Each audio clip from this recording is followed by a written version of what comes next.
Let's talk to Phil Earle. Phil, you're on the air. Hi, Bill. Good day. How are you doing? Wonderful.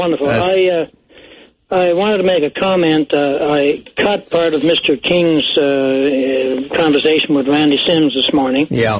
And I didn't hear what Mr. Bennett had to say about, I think it was the salmon issue, the infection. I didn't quite hear all of it, but I caught the tail end of it.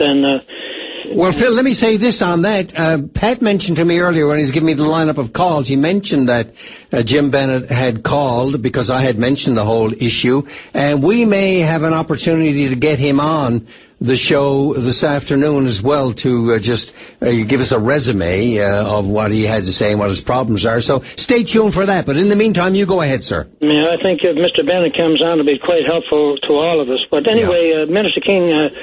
and I'm not calling because it's me. He mentioned my name as being a critic or a pundit or someone who came on who's criticized this salmon issue, the virus, etc., and making a remark of something that not a scientist or a doctor, whether he's a doctor or not, and so on. And that's not the issue. Yeah. But let me just briefly say, yes, I was a doctor for some 20 years in Houston, emergency room doctor, and I came home and basically retired, but I never lost my license. There's nothing against me that I couldn't be a doctor, it's just that I'm not. But right. So some people call me doctor. It's a courtesy, like, Bill, you're a Rhodes Scholar, and did you get a Ph.D.? No, I got a master's in law from Oxford. Well, then I can't basically call you doctor, but I think there's a phrase that you will always be attached to your name because of what you did going to Oxford. Well, I tell you what lawyers are starting to do now, since they spend as much time becoming a lawyer as many doctors do becoming a general practitioner. There's a movement afoot now to get the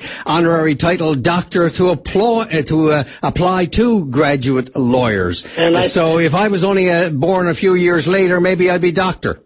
Yes, and so it should be. But, Bill, let me just say, again, the issue is not me personally, because questioning my integrity or where I come from is that I'm not political, I'm not critical, I don't have an image of myself, ego, nothing. I'm just doing the best I can to speak the truth for the fishery, the future of it for rural Newfoundland. But having said that, I'm looking at the Compass this week, and there's a beautiful article there, A Gift of Gratitude, and it's a picture of Dr. Leslie Wells, who retired some 15 years ago. He was a surgeon for 30 years. He was a beautiful human being, a great surgeon, and a brilliant man. But guess what?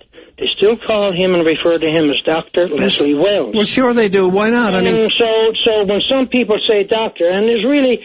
But this is what some of the politicians do when they can't answer the questions which I put over the airwaves. They can't answer the question. They attack the messenger to try to criticize, find something of my credibility or my integrity. And anyway, that's enough of that. But there's an important point you're making, because Sir Winston Churchill is the one person I admire perhaps most in the whole world, and he made so many sensible comments on things, Phil, that we can't pass by what you're saying here without saying what he said. During the war, when he was trying to win wars against Nazis and so on, and somebody said, what do you know about fighting the war? And he said, well, war is much too important to leave to the generals. And I would say the same thing about fishery, farming, or anything else. Scientists are important. But the fishery and many of these other areas of life, they're all too important to leave entirely to the scientists.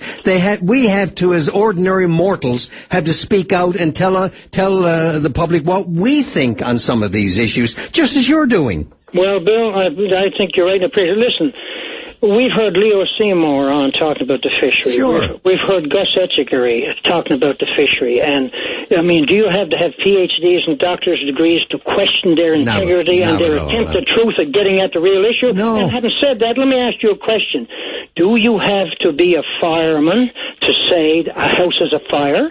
No. Well, the couple of comments that I made on the broadcast and on the open line here was basically one issue, which I heard Dr. Alexandria Morton and another fishery scientist from the Suzuki Foundation speak about the infection that's in that stock of penned salmon, 450,000. Let me just say briefly. Yeah. And Minister King was on a week or so ago on the broadcast and made the comment, well, that infection seems to have come from the wild salmon. And I heard some people this week, ordinary people, the infection came from the wild. And what people get the impression from that comment, which is totally misleading, is that the fault and problem is the wild salmon. Yeah. And that completely misses the issue. That's not the issue. The issue is we have put a pen of salmon in one of the bays on the south coast, and they're weakened immunologically.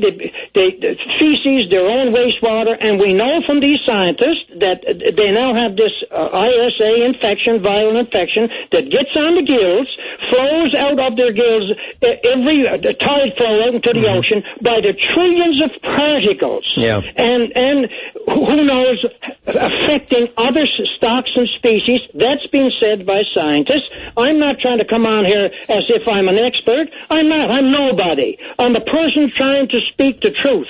And Minister King never did answer the questions of why there wasn't a protocol put in place 2 years ago whenever they came here, these aquacultures, Gray and Cook. They came out of Nova Scotia. They had problems up there. They killed the salmon in the Bay of Fundy. And by the way, down in Chile some years back, the same ISA virus in the salmon destroyed a $2 billion salmon industry in Chile because of this virus. Now, the question and the problem is, why wasn't there a protocol put in place that if this happened to this pen salmon, which it has happened, plus bacteria, why the first protocol immediately get those fish out of the ocean, protected from our wild ocean, which can spread to the Grand Banks? Someone come on here and prove me wrong. Any scientist, Dr. Mr. King or whoever, and that's the issue. And if Mr. King says, well, it's up to the federal government, now they're debating the protocols, and by the end of the month, a few weeks, we'll do this, that's not good enough. We should be speaking, Minister King of Fisheries and our Premier,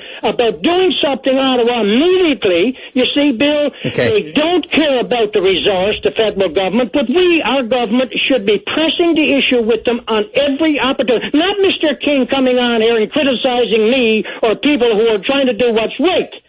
Okay, listen, Phil, thank you very much. We have to get another call in before our break at the top of the hour. You're making some interesting points for sure. You know you're welcome to call and continue this discussion anytime. The conversation is not about my pedigree or my integrity. It's about the fisheries issues, the future of our problems, and that renewable resource. And Minister King is badly failing the people in that resource. Okay, got you loud and clear, Phil. Appreciate your call. Thanks for doing so.